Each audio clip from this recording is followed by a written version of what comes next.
स्वागत है आपका केटीजी और थर्मो के 13वीं में 13th लेक्चर में आपका स्वागत है।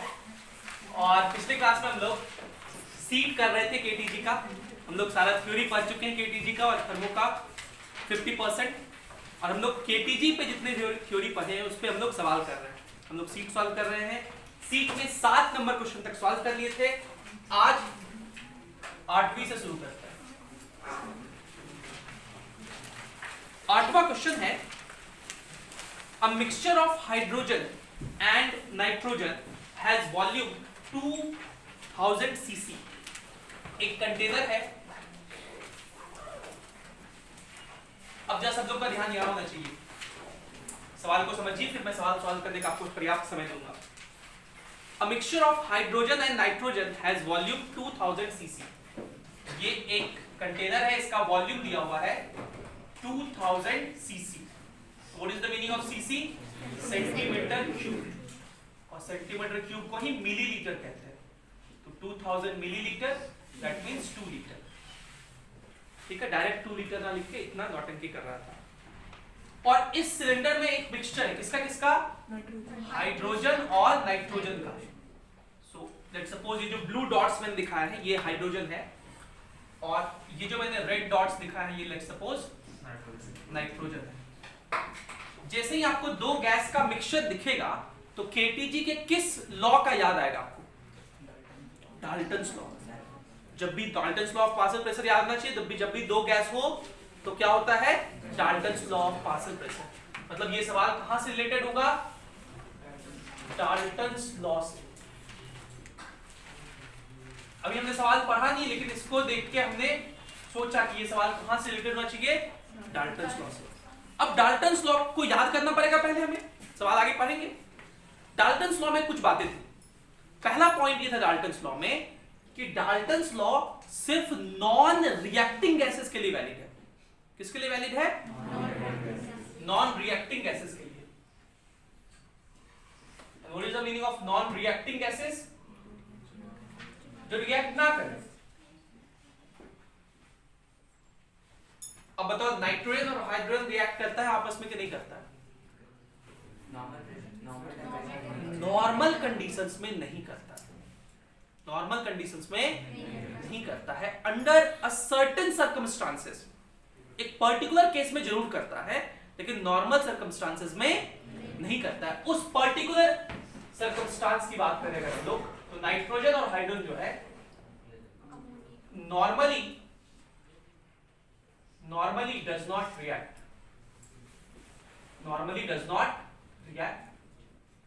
but under certain circumstances,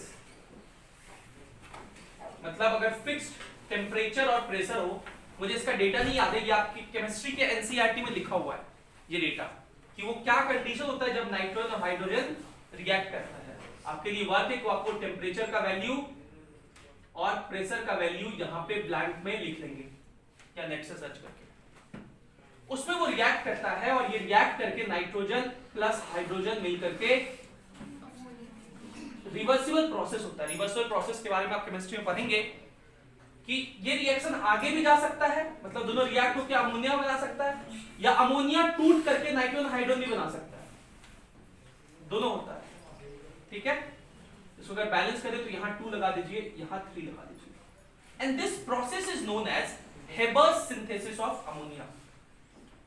और इसको हम लोग क्या बोलते हैं? Haber's synthesis of ammonia. ठीक है, तो मसला यह है कि नाइट्रोजन और हाइड्रोजन नॉन रिएक्टिंग गैसेस है, नॉर्मल सर्कमस्टांसेस में रिएक्ट नहीं करते। ठीक, तो डाल्टन्स लॉ लगेगा। डाल्टन्स लॉ क्या कहता है कि जो भी इस सिस्टम का प्रेशर होगा P टोटल, वो कितना होगा? दोनों के प्रेशर का सम, P1 प्लस P2। और इसके लिए आपको एक फॉर्मूला बताए थे, P टोटल क्या लिख दीजिए आप? P1 पहले गैस का प्रेशर, तो प्रेशर होता है nRT by V, प्रेशर होता है nRT by, तो पहले वाले का मोल लिखेंगे N1, R तो सबके लिए सेम, टेम्परेचर भी सबके लिए सेम क्योंकि सेम ही कंटेनर में है, और वॉल्यूम भी सबके लिए सेम क्योंकि सेम ही कंटेनर में है।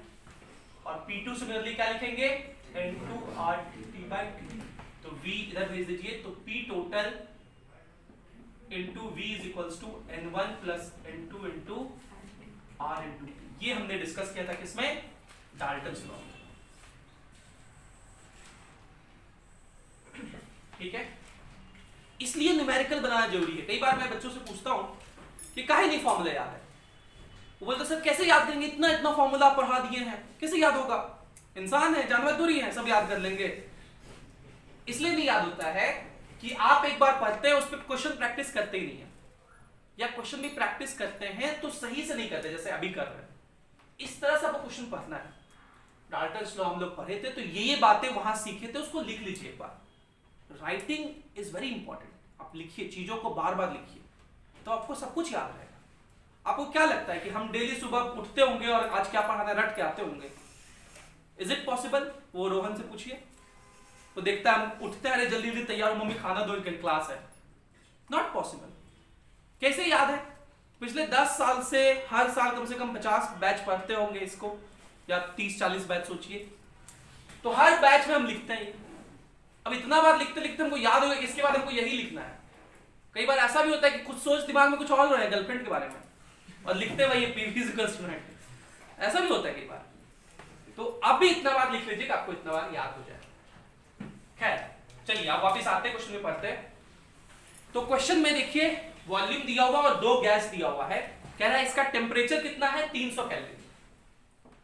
टेम्परेचर कितना है, 300 केल्विन। तो ये किसका टेम्परेचर होगा, हाइड्रोजन का कि नाइट्रोजन का? दोनों का। कह रहा है कि इसका प्रेशर है 100 किलो पास्कल।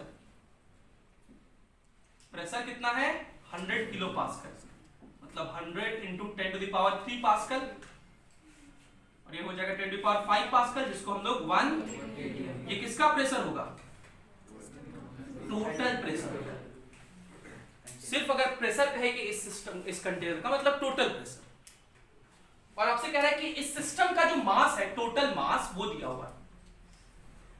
टोटल मास है 0.76 ग्राम।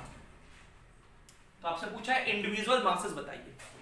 तो आप मान लीजिए इस नाइट्रोजन का मास x ग्राम है, तो हाइड्रोजन का मास कितना हो जाएगा, 0.76 माइनस, इस फॉर्मूले में रखते चलिए सब लोग। P टोटल पता है क्या हम लोग को, 1। अगर प्रेशर एटीएम में लिख रहे हैं तो वॉल्यूम किस में लिखेंगे, लीटर में ही, 2 लीटर। ठीक है, कोई दिक्कत? N1 मतलब पहले वाले का मोल, N1 मान लेते नाइट्रोजन है, इसका मोल कितना होगा, इसका मास इन ग्राम, x ग्राम ही में माने हैं, by 28, mass by molar mass, plus इसका मोल कितना होगा,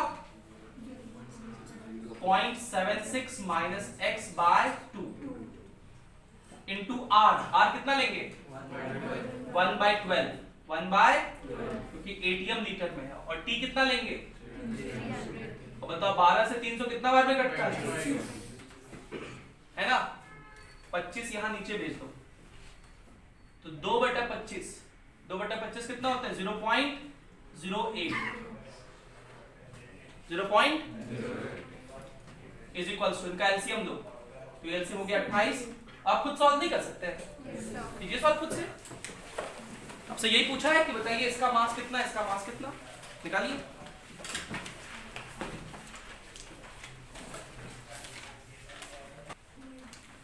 चलिए, तो इस क्वेश्चन का आंसर क्या आ जाएगा, x का वैल्यू 0.64 या 63 के आसपास आता है। हाँ 64, ये आंसर में दिया हुआ है। So this will be mass of nitrogen, और इस 0.76 माइनस ये करेंगे तो 0.12 ग्राम। This will be the mass of hydrogen. ये आंसर हो जाएगा। अगले क्वेश्चन की तरफ चलते हैं, क्वेश्चन नंबर 9। क्वेश्चन नंबर 9 है, ये वही कॉन्सेप्ट है जो मैंने आपको बताया था। two containers closed with,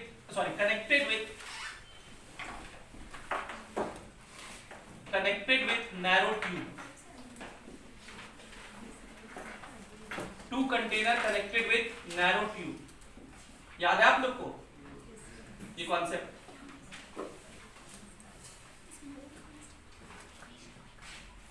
question ये है कि देखिए दो कंटेनर है,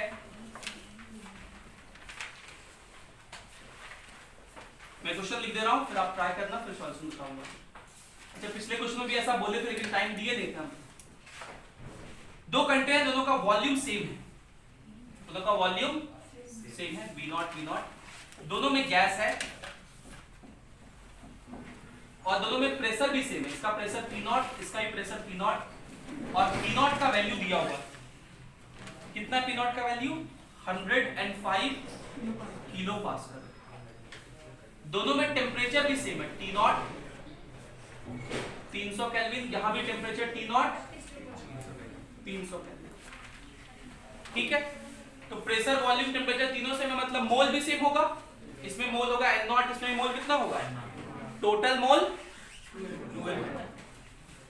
क्वेश्चन कह रहा है कि अब हम लोग क्या किए, इस सिस्टम को इस कंडीशन पे ला दिए कि ये पहला कंटेनर, ये नैरो ट्यूब। अच्छा भले मेरा कंटेनर छोटा बड़ा दिख जाए, वॉल्यूम तो सेम ही रहेगा, लेकिन अब टेम्परेचर चेंज कर दिए किसी तरह। इधर का टेम्परेचर T1 रह गया 300 केल्विन, इधर का टेम्परेचर T2 रह गया 400 केल्विन, ये दिया हुआ क्वेश्चन में। ठीक है, तो अब क्या होंगे, मोल्स इधर उधर हो गए होंगे, अब मोल सेम नहीं होगा, लेकिन प्रेशर अभी भी क्या होगा? सेम होगा। नैरो ट्यूब के क्वेश्चन का कॉन्सेप्ट क्या था? नैरो ट्यूब से जब भी कनेक्टेड हो तो पहला कॉन्सेप्ट क्या था? प्रेशर दोनों में सेम होगा। क्यों सेम होगा? प्रेशर इन टू कंटेनर्स या two chambers will be same. क्यों ऐसा? क्योंकि जैसे ही एक जगह प्रेशर ज्यादा होगा दूसरी जगह कम होगा, तो because of high pressure to low pressure, pressure difference की वजह से फ्लूइड फ्लो कर जाता है। ठीक है, तो इसलिए प्रेशर हमेशा सेम होगा। तो आपसे पूछा गया है कि फाइनली अगर प्रेशर यहां पे भी P और यहां पे भी P होगा तो बताइए इस P का क्या वैल्यू होगा? ये सवाल है। ट्राई कीजिए सब लोग, इस P का वैल्यू आएगा 120 किलो पास्कल। निकालिए सब लोग।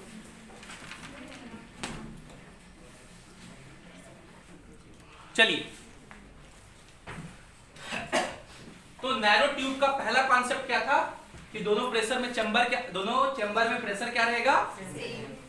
और दूसरा कॉन्सेप्ट था कि टोटल मोल कंजर्व रहेगा। तो आप पहले इनिशियल टोटल मोल लिखिए। यहां पे मोल कितना? मोल का फॉर्मूला होता है PV/RT।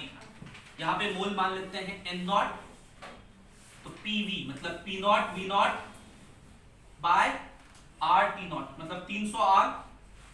रितेश देखिए सही से कैलकुलेशन। यहां पे कितना मोल? यहां पे भी N0 ही होगा क्योंकि प्रेशर वॉल्यूम टेम्परेचर सब सेम है, तो P0 V0 बाय 300 R। तो इनिशियल टोटल मोल कितना हो गया? इनिशियल टोटल मोल्स कितना हो गया? दोनों को ऐड कर दीजिए तो 2P0 V0 बाय 300 R। अच्छा एडिशन आता है ना आप लोग को? ऐसा नहीं कि ऊपर वाला को ऊपर से ऐड कर दिया, नीचे वाला को नीचे से, ऐसा नहीं ना करते हैं एलसीएम लेके। अच्छा वेरी गुड।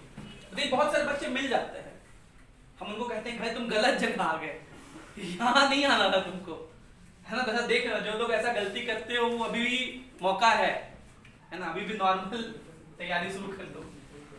क्या चलिए यहाँ पे मोल लिखिए, क्या लिखेंगे मोल?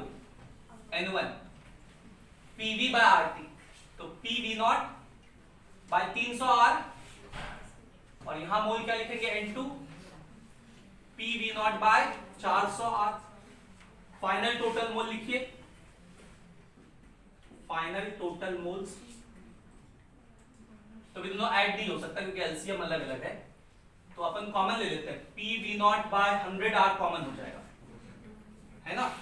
तो 1/3 प्लस 1/4 बचेगा, और जितना फाइनल टोटल मोल है वो इनिशियल टोटल मोल के बराबर होगा, दोनों को बराबर कर दीजिए। 2P0 V0 bye 300 R। हम ये एग्जैक्ट पूरा कराएं हमको लगता है ना। PV0 बाय 100 R, ये ऐड नहीं होगा, हाँ 12 होगा, 7/12। तो देखो ना काट पीट कर लेते हैं, ये 100 R से ये कट गया 3 बार में और 3 से 12 कट गया, 4 बार में V0 से V0 भी कट गया, तो हम लोग से P पूछा गया है, ये 4 इधर आ जाएगा, 8/7 P0 is equals to P। तो P का वैल्यू हो जाएगा 8/7 और P0 कितना था 105 किलो पास्कल। तो 7 से ये 15 बार में कट जाएगा, 15 7 105, 15 8 20 से 120 किलो पास्कल। 15 का टेबल कौन कौन सुना सकता है? 15 15 15 दूनी 30, 3 45, चौके 7, दाम 75 है ना, छक्के 90, 7 75, 8 20, 9 35, 15 धन 20। ठीक, इसको लिखिए फिर आगे करते हैं।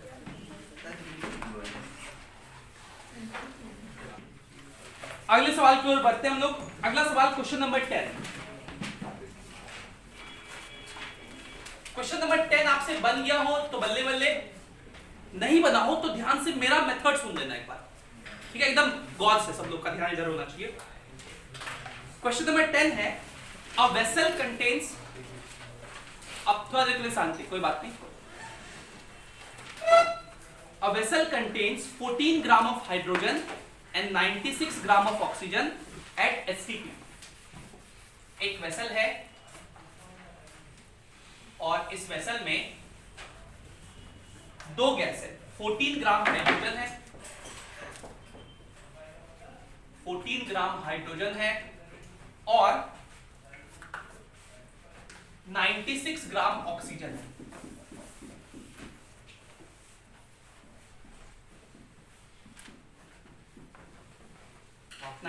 ग्राम ऑक्सीजन है, ठीक है। और कह रहा है कि ये सारा चीज किस पे है? At what is the meaning of STP? हाँ, कि इसका टेम्परेचर इस सिस्टम का होगा 273 केल्विन और इस सिस्टम का प्रेशर, मतलब टोटल प्रेशर होगा 1 atm, ठीक है। कह रहा है कि find the volume of this vessel. पहला पार्ट सवाल का यही है कि इस वेसल का वॉल्यूम बता दीजिए, ठीक है। तो बताते हैं, कौन सा लॉ याद आएगा? Dalton's law. डाल्टन्स लॉ याद आएगा, लेकिन डाल्टन्स लॉ में कंडीशन क्या है? नॉन रिएक्टिंग गैसेस, ये दोनों गैस हाइड्रोजन और ऑक्सीजन नॉर्मल सर्कमस्टांसेस में हाइड्रोजन और ऑक्सीजन रिएक्ट नहीं करता, अंडर सर्टेन सर्कमस्टांसेस रिएक्ट करते हैं, बहुत हाई टेम्परेचर चाहिए उसके लिए, ऐसे रिएक्ट नहीं करता। वाटर बनने के लिए कितना टेम्परेचर चाहिए होगा नेचर में? अब एग्जैक्ट वैल्यू तो नहीं पता, लेकिन बहुत हाई टेम्परेचर चाहिए होता है, बहुत हाई चाहिए होता है। नेट पे सर्च कर लेना कितना होता है, एग्जैक्ट मुझे डेटा नहीं याद है। अभी जो वाटर हम यूज करते हैं ना हाई टेम्परेचर, तो वो हाइड्रोजन ऑक्सीजन से मिलकर थोड़ी बना है, हवा में तो हाइड्रोजन है ना, हवा में ऑक्सीजन भी है कि नहीं? तो पानी गिरता हुआ दिख रहा तुमको? हाँ, ना रिएक्ट किया, नॉर्मल सर्कमस्टांसेस में रिएक्ट नहीं करता, लेकिन जब बिजली चमकती है उस समय बहुत हाई टेम्परेचर होता है, तो उस समय वो रिएक्ट करते हैं, ठीक है। बिजली का टेम्परेचर अब कितना होता है तो नहीं पता हमको, बहुत हाई होता होगा, ऑब्वियस सी बात है। खैर, तो चलिए इस चीज को हम लोग सॉल्व करते हैं। ये जो प्रेशर होगा, कैसा प्रेशर होगा? Total pressure. अच्छा, एक कहानी में इस क्वेश्चन को करवाते हुए सुनाता हूं, सुनिएगा। आज से 15-20 साल पहले जब हम लोग छोटे छोटे पढ़ते थे, तो हम लोग के टीचर लोग सिखाती थी कि कुछ दिन बाद पानी जो होगा ना वो बॉटल में मिलेगा और खरीदना पड़ेगा। जैसे तुम लोग आज पेप्सी पीते हो, ये हमारे टीचर लोग हमको कहते थे, जैसे तुम लोग पेप्सी पीते हो वैसे ही 10 रुपया बॉटल का पानी मिलेगा। हम लोग कहते अब हम लोग बहुत अमीर बनेंगे मैडम, बचपन में छोटे से थे, बहुत अमीर बनेंगे, चापाकल गांव में रहते थे, चापाकल चलाएंगे, बॉटल में पानी भरेंगे, बेच देंगे। But is it reality today? है ना। हम बात करें 2002 की, बहुत पुरानी बात है, आज हम लोग 1-2 की बात कर रहे हैं। अच्छा, कितने लोग पैदा हो गए थे, कितने लोग प्रकट हो गए थे? ओम, रितेश और 2-4 लोग, 4 लोग इस धरती पे आ चुके थे। बहुत अच्छी बात है, आपके आगमन पे बहुत विशेष खुशी मुझे।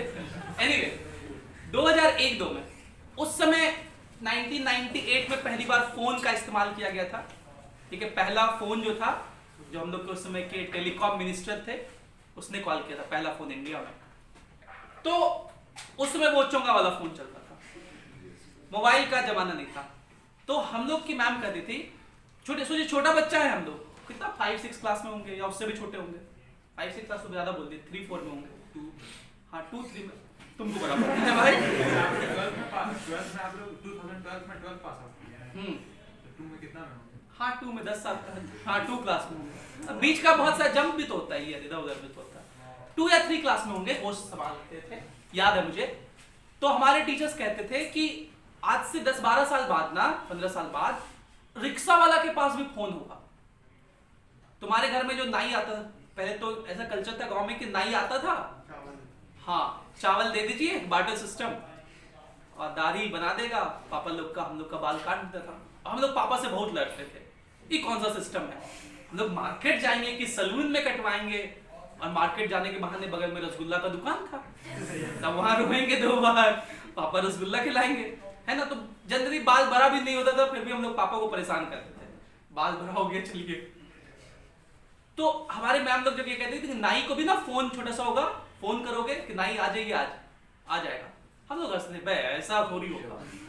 इज इट रियलिटी टुडे, है ना। आज ये बात है कि नहीं, आज सबके पास मोबाइल है कि नहीं, छोटा सा, है ना। तो टेक्नोलॉजी इतना एडवांस में, छोटा सा बोले तो छोटा मोबाइल क्या होता है, अब तो वो भी नहीं रहा। आज से 20 साल बाद का प्रेडिक्शन हम यहां कर रहे हैं। आप में से अगर कोई मास्टर साहब बनेगा तो अपने भी स्टूडेंट लोग को सिखाना कि हमारे मास्टर साहब कहते थे। आज आप पानी पीते हो, पानी का किल्लत जिंदगी में कभी नहीं होगा।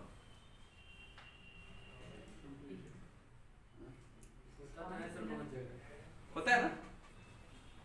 तो आप लोग को लग रहा हो कि सर क्या बोल रहे हैं आप, कैसा प्रेडिक्शन ही कर रहे हैं। व्हाट आई एम सेइंग, पानी का किल्लत नहीं होगा।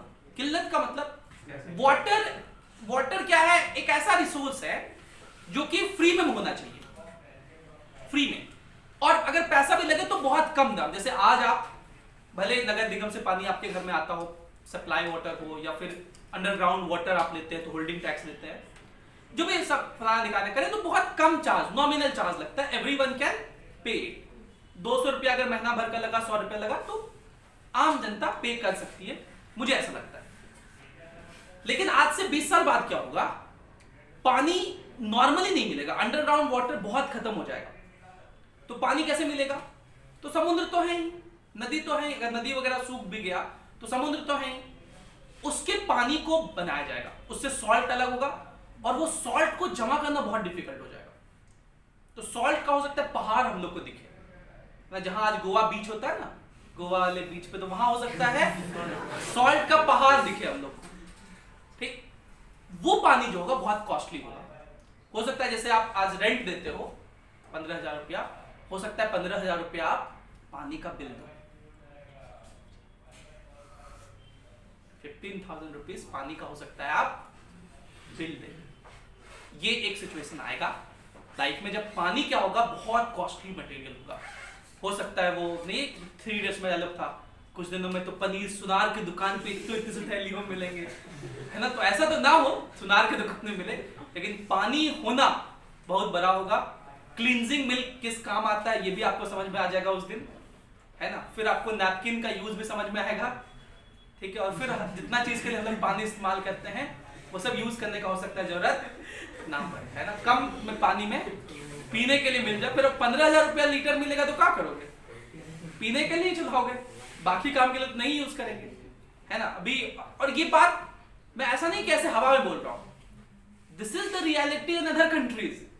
अभी आप यूरोप चले जाओ, अगर अभी आप कुछ लोग कुछ दिन बाद जब IIT कर लोगे, डॉक्टर बन जाओगे, बाहर पोस्टिंग होगा, यूरोप में बहुत, यूरोप में क्या है, यूरोपियन यूनियन है।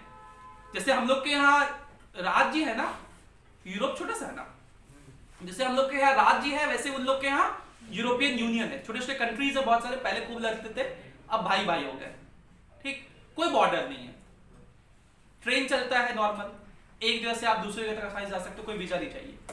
जब यूरोप पूरा घूमोगे तो वहां यही स्थिति है। वहां नहाना ये क्या होता है, नहाना सप्ताह में एक दिन नहाएंगे या महीना में, पैसा लगता ना बहुत, बहुत कॉस्टली। बाकी और काम के लिए तो पानी नहीं इस्तेमाल होता, वहाँ क्लींजिंग मिल्क का इस्तेमाल होता है। अंग्रेज लोग हैं, खतरनाक भाषा में बोलते हैं। क्लींजिंग मिल्क बेसिकली होता है दूध से जब मट्ठा निकाल लिया जाता है तो जो हम लोग फेंक देते थे ना, उसको लोग क्लींजिंग मिल्क कहते हैं, है ना, उसका इस्तेमाल करते हैं। थोड़ा उसका एडवांस वर्जन होगा, कह नहीं उसका यूज क्या होता है वो आपको पता चलेगा कुछ दिनों में, है ना। अभी साइबेरिया चले जाओ, वहां बर्फ जमा होता है, तो वो लोग को क्लींजिंग मिल्क से ही काम चलाना पड़ता है, ठीक है, ब्रश करने के लिए, बाकी काम करने के लिए भी। आ जाइए, चलिए यहाँ तो ऑक्सीजन और हाइड्रोजन रिएक्ट नहीं करेंगे। तो मैं ये बताता इस कहानी से क्या तात्पर्य है कि हाइड्रोजन और ऑक्सीजन हमारे पास पर्याप्त मात्रा में भी है, एटमॉस्फेयर में ऑक्सीजन है, कोई ऑक्सीजन की कमी नहीं है, और हाइड्रोजन भी हमारे पास बहुत सारे सोर्सेज है। अभी क्या हो रहा है ना, हाइड्रोजन का फ्यूल बनाया जा रहा है। Hydrogen fuel is very efficient, बहुत ज्यादा इफिशिएंट है, ठीक है। हम लोग जब मैकेनिकल इंजीनियरिंग पढ़ते थे तो उसमें एक ऑटोमोबाइल इंजीनियरिंग टॉपिक आता था, अभी पढ़ाऊंगा मैं एक दिन में, थर्मोडायनेमिक्स जब शुरू करेंगे तो वहां पढ़ेंगे। ऑटोमोबाइल इंजीनियरिंग में पढ़ाया था हमें कि अभी जो पेट्रोल, जो इंजन, पेट्रोल को गैसोलीन भी बोलते हैं, क्या बोलते हैं, गैसोलीन। एरोप्लेन जो होता है उसी पे चलता है, थोड़ा ज्यादा प्योर पेट्रोल होता है जमीन की तुलना में, तो ऐसा माना जाता है कि आसमान में उतना पूरा कचरा जाएगा तो दिक्कत होगा, इसलिए थोड़ा ज्यादा प्योर पेट्रोल होता है, गैसोलीन बोलते हैं उसको, वो उसके हेल्प से एरोप्लेन चलता है। एविएशन फ्यूल भी बोलते हैं, एविएशन टरबाइन फ्यूल भी बोलते हैं उसको, एटीएफ, ठीक है। तो उस पर भी प्लेन चलता है, लेकिन दिक्कत क्या है कि प्लेन में उसका एक साइज है, सीमित साइज है, तो आप बहुत सारा पेट्रोल नहीं ले जा सकते। अब मान ले तो जा ही सकते, इतना ज्यादा पेट्रोल ले ले और 2 पैसेंजर रहे, तो पता चला कि यहां से मुंबई जाने का कॉस्ट 1 लाख रुपया देगा कोई, 5,000, 7,000, 10,000 दे भी देगा, 1 लाख रुपया कहाँ देंगे हम यहां से मुंबई जाने का, समझ पा रहे मेरी बात। तो आपको हर काम इकोनॉमिकल भी करना है कि आपको पैसेंजर भी बिठा लेना है, उसमें पेट्रोल भी ले जाना है। तो जब यहां से मान लीजिए लंदन जाना हो, न्यू दिल्ली से किसी को लंदन जाना हो, आप समझ पा रहे हैं कितना दूर है, मैप थोड़ा इमेजिन कर पा रहे हैं कितना दूर, वर्ल्ड मैप थोड़ा बहुत आता है।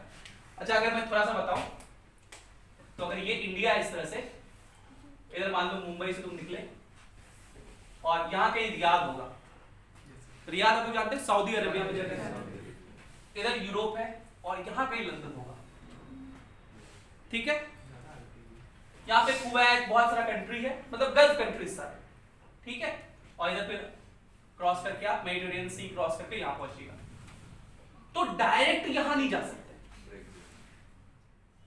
डायरेक्ट कोई प्लेन ऐसा नहीं है जो कि यहां से उड़े और यहां डायरेक्ट पहुंचा दे, तेल खत्म हो जाता है। क्या होता है, तेल खत्म हो जाता है। और मान लो न्यूयॉर्क जाना हो, अच्छा इधर से नहीं जा सकते, इधर बहुत और लंबा रूट हो जाएगा, न्यूयॉर्क जाना तो वो इधर का ये वाला न्यूयॉर्क है। अब क्या करते हैं हम लोग, तो हम लोग मुंबई से उड़ते हैं, मुंबई से निकले, पहले जाते हैं इधर में बहरीन, कुवैत, जहां से भी अच्छा संबंध है, जो हमें कम में तेल दे दे। पहले ईरान से अच्छा संबंध था, तो ईरान बोलता था कि भाई अपन दोनों साथ साथ रहते हैं, तुम मुझे कांदा दे देना, हमको मटन में हेल्प करता है, हम तुम्हें पेट्रोल दे देंगे। तो अपन कांदे के भाव खरीद लेते थे।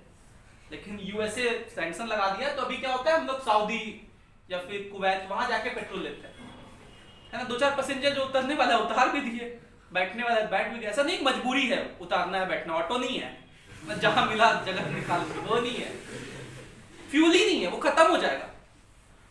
उसके बाद यहां से जो ये डिस्टेंस ट्रैवल करना होता है ना, ये बड़ा खतरनाक होता है। लंदन में जो एयरपोर्ट है उसका नाम पता है, दुनिया का बिजिएस्ट एयरपोर्ट कहलाता है, हीथ्रो एयरपोर्ट। हीथ्रो एयरपोर्ट नाम है लंदन का, बिजिएस्ट एयरपोर्ट। अभी आप अगर कभी आपका प्लेन, हम गए नहीं है, हम ये नहीं गए लंदन, मत सोचना कि सर इतना घूमे का, नहीं गए हैं, लेकिन मुझे पता है लंदन थेम्स नदी के किनारे बसा हुआ, बस इतना पता है। उसका एयरपोर्ट का नाम हीथ्रो एयरपोर्ट है। वहां पे प्लेन्स, इतना बिजिएस्ट एयरपोर्ट है कि जब आप प्लेन से वहां जाएंगे तो जिस लेवल पे आपका प्लेन उड़ रहा होगा उसके नीचे 10-12 प्लेन चक्कर लगा रहा होगा कि एयरपोर्ट खाली हो तो रनवे पे जाए, और आपके प्लेन के साथ 10-12 लोग चक्कर लगा रहे होंगे, ठीक है, कि नीचे वाला खाली हो तो हम नीचे जाए, और आपके ऊपर भी 10-12 लोग चक्कर लगा रहे होंगे, और उससे मान लो पायलट का कांटा दिखा एकदम लो पे, क्या हो जाएगा। ये अभी समस्या है हम लोग के रशियन एयरलाइंस ने हाइड्रोजन फ्यूल के ऊपर ये चलाना शुरू किया, ठीक है। और ऐसा पाया जा रहा है, ऐसा देखा जा रहा है कि हाइड्रोजन फ्यूल का एफिशिएंसी तिगुना ज्यादा है। मतलब अगर मुझे मुंबई से न्यूयॉर्क जाना है तो डायरेक्ट फ्लाइट यहाँ से उड़ेंगे, सीधा यहाँ पहुंच जाएंगे, कोई रियाद में उतरने का जरूरत नहीं, लंदन में उतरने का जरूरत नहीं, डायरेक्ट न्यूयॉर्क। तिगुना ज्यादा एफिशिएंसी होता है, कैलोरीफिक वैल्यू 3 टाइम्स ज्यादा होता है। तो हाइड्रोजन हमारे पास पर्याप्त मात्रा में है, उसका हम लोग बहुत यूज कर सकते हैं, पानी बना सकते हैं, ठीक है। लेकिन क्या फायदा होगा, मतलब क्या नुकसान होगा उसका, कि बहुत खर्चीला होगा। एक बकेट नहाने से पहले हम लोग सोचेंगे 15,000 का पानी है भाई, नहाए के ना नहाए, ठीक। खैर, लेकिन हाइड्रोजन और ऑक्सीजन नॉर्मल सर्कमस्टांसेस में रिएक्ट, तो ये कौन से गैसेस हुए, और अगर नॉन रिएक्टिंग गैसेस है तो डाल्टन्स लॉ लगेगा। कितने मोल यहाँ पे, मोल्स होता है गिवन मास बाय मोलर मास 7 मोल। यहाँ कितने मोल, 96/32, 3 मोल। अब इस क्वेश्चन को सॉल्व करने का 2 तरीका। पहला, डाल्टन्स लॉ डायरेक्ट लगा दीजिए कि भाई P total into V is equals to N1 plus N2 into R into T। हम लोग को V निकालना है, P टोटल पता है 1, V निकालना है। P टोटल अगर 1 ATM लिखेंगे तो वॉल्यूम किस में आएगा, लीटर में। N1 प्लस N2 तो पता है 10, R का वैल्यू 1/12 लेंगे, T का वैल्यू 270, काट पीट करेंगे तो V आ जाएगा 224 लीटर। कितना आ जाएगा, ये पहला तरीका है। लेकिन इस क्वेश्चन को हम लोग सेकंड मेथड से सॉल्व कर सकते हैं, बिना कैलकुलेशन किए, बिना कैलकुलेशन किए। आपको याद हो, मैंने आपको एक बताया था आर्टिकल 15 ऑफ इंडियन कॉन्स्टिट्यूशन, याद है? वो क्या बताता है, इक्वलिटी, हर लोग इक्वल है। आर्टिकल 15 जैसा केटीजी में क्या था, एवोगाद्रोस लॉ, जो बताता है कि हर गैस इक्वल है। और इक्वलिटी का क्या पैरामीटर लिया गया था कि 1 मोल गैस अगर एसटीपी पे लिया जाए, 1 मोल गैस अगर एसटीपी पे लिया जाए तो उसका प्रेशर 1 atm होगा, टेम्परेचर 273 केल्विन होगा और वॉल्यूम 22.4 लीटर 1 मोल के लिए, है ना। यहां पर देखिए टेम्परेचर प्रेशर तो वही वाला है, खाली मोल बढ़ गया है, खाली मोल बढ़ गया ना। तो आप सोचिए, अब इक्वेशन याद कीजिए, PV इज इक्वल्स टू क्या होता है, nRT, PV is equals to, तो T तो सेम है, R भी कांस्टेंट, प्रेशर भी constant 1 atm। So can I say कि volume is directly proportional to n। तो 1 मोल का वॉल्यूम एसटीपी पर 22.4 लीटर होता है। तो 10 मोल का, 1 मोल का 22.4, तो 2 मोल का 2 मल्टीप्लाई करेंगे 10 मोल के लिए, क्योंकि डायरेक्टली प्रोपोर्शनल है, देयरफॉर वॉल्यूम कितना हो जाएगा। समझ आया हम क्या बोलना चाह रहे थे, बिना सॉल्व किया आ गया आंसर।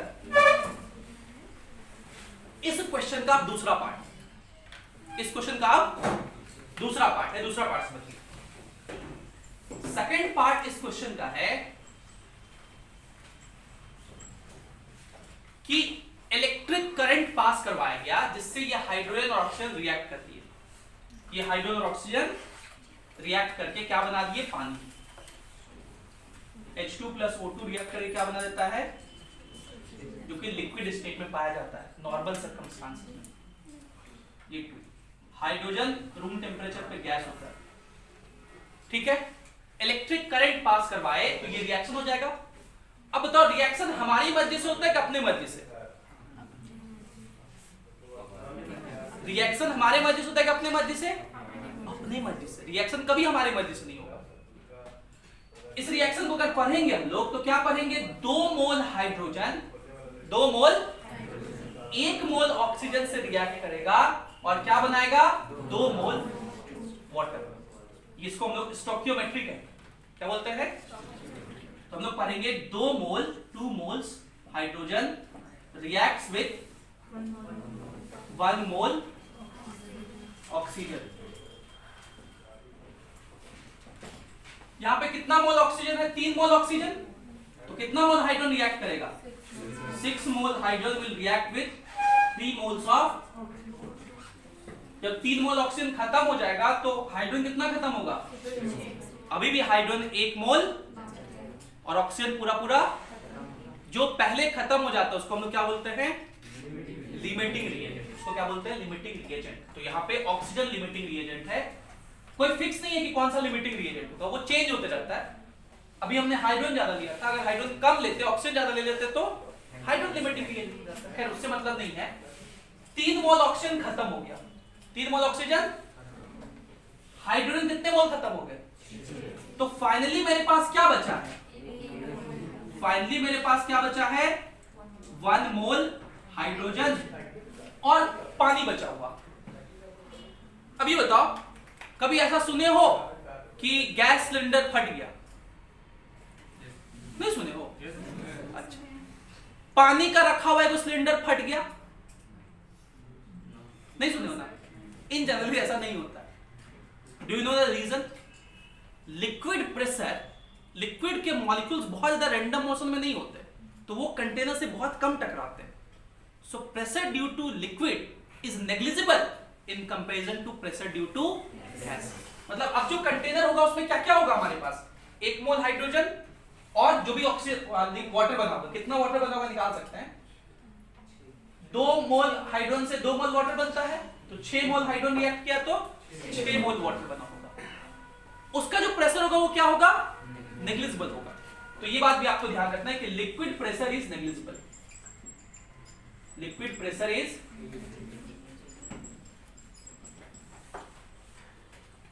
आपसे पूछा कि बताइए अब प्रेशर कितना होगा? ये जो 1 मोल हाइड्रोजन बचा, इसका प्रेशर कितना होगा? ठीक, अब फिर से आप कंपेयर कीजिए। पहला तरीका तो है कि PV is equals to nRT लगा दीजिए। प्रेशर निकालना है, वॉल्यूम तो पता ही है कितना। वॉल्यूम मतलब वॉल्यूम ऑफ कंटेनर, उसी कंटेनर में वॉल्यूम पता है, मोल पता है, आर पता है, टी पता है। टी यही है। तो पहला तरीका तो सब में पुट कीजिए, पी आ जाएगा। पी कैलकुलेट करोगे 0.1 ATM आ जाएगा। लेकिन दूसरा तरीका कि बिना कैलकुलेट क्या बता सकते हैं। आप कहिए कि सर एवोगाड्रो भाई साहब कहे थे कि 1 मोल गैस का 273 केल्विन पे एसटीपी पर जब वॉल्यूम 22.4 लीटर होता है तब प्रेशर कितना होता है? 180। अभी प्रेशर चेंज कर रहा है, हमें प्रेशर तो निकालना है, लेकिन वॉल्यूम क्या है? वॉल्यूम कहां कांस्टेंट है? वॉल्यूम नहीं, वॉल्यूम 224 लीटर है। एसटीपी के बराबर है क्या?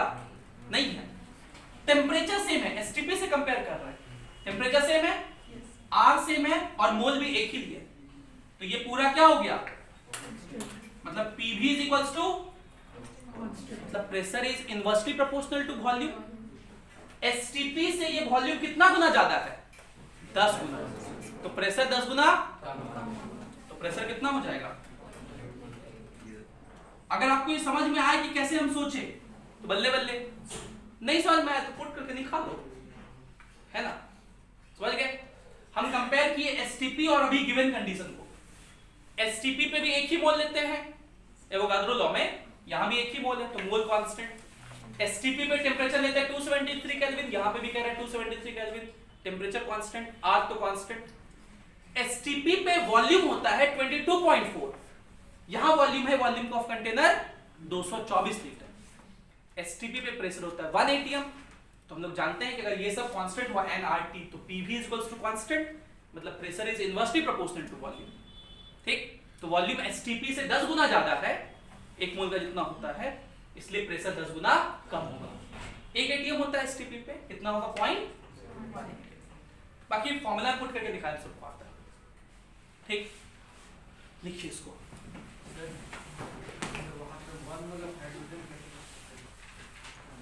तो इस सीट में 5 सवाल और बच गए। 5 सवाल में पहला मतलब 11, 12 और 13 बहुत आसान सवाल है, ये सबसे बनना चाहिए। इसे मैं नहीं बताऊंगा क्योंकि ऐसे 3 सवाल मैंने आपको ऑलरेडी क्लास में करवाए हैं। 14 और 15 बैरोमीटर पे, बैरोमीटर और उससे रिलेटेड ये दोनों सवाल, और कुछ और सवाल हम लोग अगली कक्षा में लेकर करेंगे। उसका मोटो ही होगा बैरोमीटर। और उस दिन हम लोग कुछ एडवांस के भी बहुत अच्छे से सवाल करेंगे जो आपके हरीश चंद्र वर्मा जी की किताब में, HC वर्मा में। आज हम लोग एक सवाल के साथ कक्षा का समाप्ति करेंगे। जेईई एडवांस 2018 का ये सवाल है। मोर देन वन चॉइस में पूछा गया है, ये आपके पैकेज में इंक्लूडेड है। पैकेज के एंट्रेंस गैलरी पे पेज नंबर 53 पे आपको दिख जाएगा ये। इस सवाल में ग्राफ दिया हुआ है और ये टीवी ग्राफ है। सबसे पहले आप लोग ग्राफ देखते हैं तो आप लोग ग्राफ देखने लगते हैं, ये नहीं। कभी शादी का कार्ड देखे हो तो पहले क्या देखते हो? कार्ड कितना सुंदर दिख रहा है कि किसका किसका शादी है। पहले तो ये देखते हो ना किसका किसका शादी है, मतलब नाम देखते हो।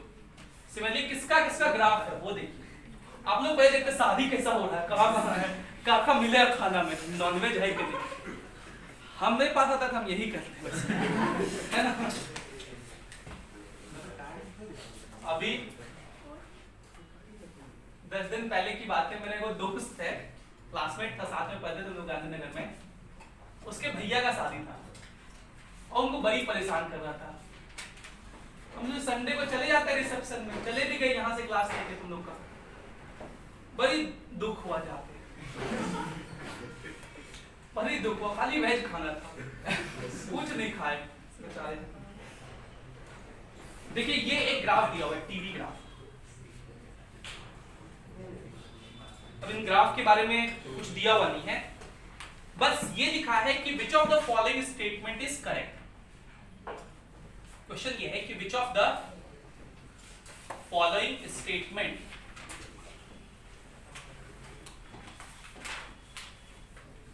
Is correct.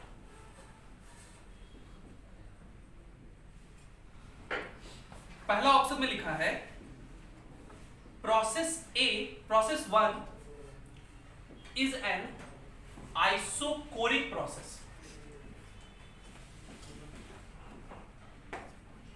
दूसरा ऑप्शन लिखा है in process 2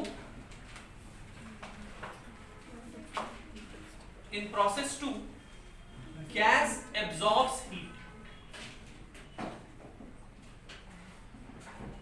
सी ऑप्शन लिखा है, सोचते रहिए सब प्रोसेस के बारे में आप लोग। in process 4 gas releases heat. And option D, process 1 and 3 are not isobaric. और ये मोर देन वन चॉइस है, मतलब एक से ज्यादा ऑप्शन सही हो सकते हैं। चलिए सोचते हैं हम लोग। पहला ऑप्शन क्या है? Process 1 is an isochoric process. What is the meaning of isochoric process? Volume constant. जिस प्रोसेस में वॉल्यूम कांस्टेंट होता है उसको आइसोकोरिक कहते हैं। प्रोसेस 1 मतलब यहां से यहां तक जाना है। क्या इसमें वॉल्यूम कांस्टेंट आपको दिख रहा है? मुझे तो नहीं दिख रहा है। इस यहां पे वॉल्यूम ये था, यहां पे वॉल्यूम देखिए चेंज हो गया। तो पहला ऑप्शन क्या हो गया? ठीक है। अच्छा, मोर देन वन चॉइस को ना ऑप्शन से ही सॉल्व करना होता है। Maximum times more than one choice question को ऑप्शन से ही सॉल्व करना होता है। ऐसा नहीं कि जैसे हम लोग सिंगल चॉइस कैसे सॉल्व करते हैं, क्वेश्चन सॉल्व करते हैं और आंसर टिक कर देते हैं, है ना। ऐसा नहीं कि इसमें क्वेश्चन सॉल्व करेंगे सर कौन कौन सा आंसर आएगा टिक कर देंगे, कहां से करोगे। More than one choice in general option से सॉल्व करना होता है। In process 2 gas absorbs heat. अब जरा प्रोसेस 2 की बात करते हैं। ये रहा प्रोसेस 2। कैसा प्रोसेस है? आइसोथर्मल। ये समझ में आ रहा है? देखिए यहां से यहां टेम्परेचर कांस्टेंट है, बोलो।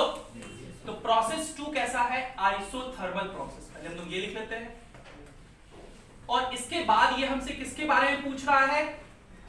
In process 2 gas absorbs heat के बारे में पूछ रहा है कि हीट कैसा है भाई। और गैस हीट को एब्जॉर्ब कर रहा है। इसका क्या मतलब? कि सिस्टम को हीट दिया गया है। गैस का मतलब सिस्टम हीट को एब्जॉर्ब कर रहा है। मतलब हमने क्या किया होगा? हीट सिस्टम को, मतलब हीट कैसा होना चाहिए? तो हमें ये चेक करना है कि क्या हीट इसमें पॉजिटिव है या फिर नहीं है। हीट का फॉर्मूला क्या होता है थर्मल प्रोसेस में? वर्क के बराबर होता है और वो होता है nRT ln V2/V1, final volume by. Log का वैल्यू पॉजिटिव होता है अगर ये वैल्यू इम्प्रॉपर फ्रैक्शन, मतलब V2 अगर V1 से ज्यादा हो तो ये ln पॉजिटिव देगा, Q का वैल्यू पॉजिटिव होगा। क्या बोला मैंने? लॉग पॉजिटिव कब देता है? जब न्यूमरेटर बड़ा हो डिनोमिनेटर से, ठीक है? जब न्यूमरेटर बड़ा हो डिनोमिनेटर से तो लॉग, मतलब फाइनल वॉल्यूम इनिशियल वॉल्यूम से, where is final volume? This one, ये है फाइनल वॉल्यूम, ये है इनिशियल वॉल्यूम। ज्यादा है कि नहीं फाइनल वॉल्यूम? मतलब हीट पॉजिटिव होगा कि नहीं होगा? मतलब option B, in process 4 gas releases heat. Process 4 फिर से आइसोथर्मल है और वॉल्यूम देखिए घट रहा है। एरो का बहुत इंपॉर्टेंस है, एरो बता रहे हैं कि हम लोग यहां से यहां चल रहे हैं, मतलब this is V1 initial volume and this is, तो फाइनल वॉल्यूम घट गया ना जी। फाइनल वॉल्यूम यहां कम यहां ज्यादा लिखोगे तो ये वैल्यू क्या आएगा? नेगेटिव। हीट नेगेटिव मतलब सिस्टम से हीट निकल रहा है, heat is extracted from the system, मतलब वो जो गैस है वो हीट रिलीज कर रहा है। सो ऑप्शन सी भी सही। क्लियर? कोई दिक्कत हो रहा है? Process 1 and 3 are not isobaric. Process 1 और 3 जो है वो आइसोबेरिक नहीं है, ये प्रूफ कीजिए। अच्छा मान लेते हैं कि आइसोबेरिक प्रोसेस होता तो क्या होता? आइसोबेरिक प्रोसेस कहते किसको है? प्रेशर कांस्टेंट जिसमें हो, और यहां किसके किसके बीच ग्राफ है? टेम्परेचर और वॉल्यूम। आइसोबेरिक प्रोसेस में जब प्रेशर कांस्टेंट रहता है तो वॉल्यूम डायरेक्टली प्रोपोर्शनल टू, इसी को चार्ल्स लॉ भी कहते हैं, और डायरेक्टली प्रोपोर्शनल टू टेम्परेचर का मतलब कि VT graph will be straight line passing through, लेकिन क्या ऐसा है? ये तो straight line passing through origin नहीं है। Straight line passing through origin तो ऐसा होता है जी, मतलब ये दोनों आइसोबेरिक, मतलब ये वाला स्टेटमेंट सही है। समझ गए? आपको यही कॉन्सेप्चुअल अंडरस्टैंडिंग करना है। अगर आपके कॉन्सेप्ट्स इस तरह से क्लियर है तो आपको इस एग्जाम को क्वालिफाई करने से कोई भी रोक नहीं सकता। सो वक्त आगे कहने का कि आज के लेक्चर को हम लोग यहीं समाप्त करते हैं। अगली क्लास में बैरोमीटर के बारे में चर्चा करेंगे।